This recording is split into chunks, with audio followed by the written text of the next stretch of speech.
Welcome back to our PCT Short. I'm Jonah Johnson. So, question of this week is, now we're 2 weeks past the freeze event we experienced here in the beginning of May 2026. We're circling back and looking at some of the wheat fields that are into grain fill period. A lot are just finishing pollination.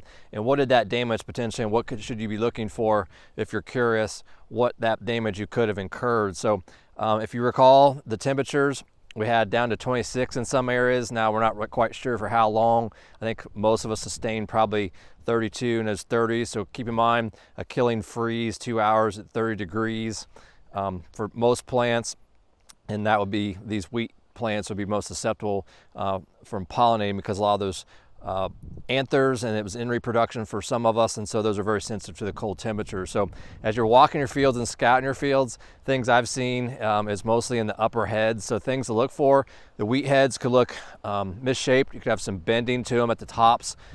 They could be starting to bleach once they enter the grain fill period, so don't get that mixed up with head scab. That bleaching will look a little different. Typically that could be like the whole head, for example, but you'll start to see malformations of the head and the spikelets. The spikelets are there in made up the arrangement on the head of usually typically holds 2 or 3 grains of wheat, and so those made up could look different. It could be barren if they didn't pollinate because of the freeze temperature, or twisted, or just in different shapes. Now, depending on where the cold hit on the head, you could have upper damage, middle, or bottom damage. It can be very irregular in its distribution.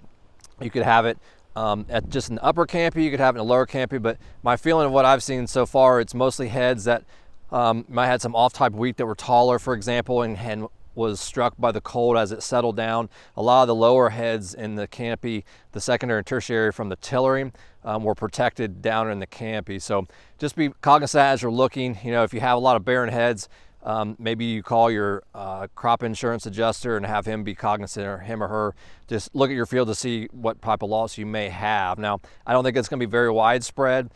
For northern Ohio, they had a lot of wheat that hadn't headed out yet, but there are some plants you could see that if they're coming out and maybe stuck in that boot right now as those plants are heading up in northern Ohio, and some going into pollination, you could see some irregularities on those heads. So overall, so far, I think we weathered the storm, and keep us posted as you're scouting your wheat field. So for more, follow us on X and PCTnutrients.com. I'm Jonah Johnson. Thanks for watching.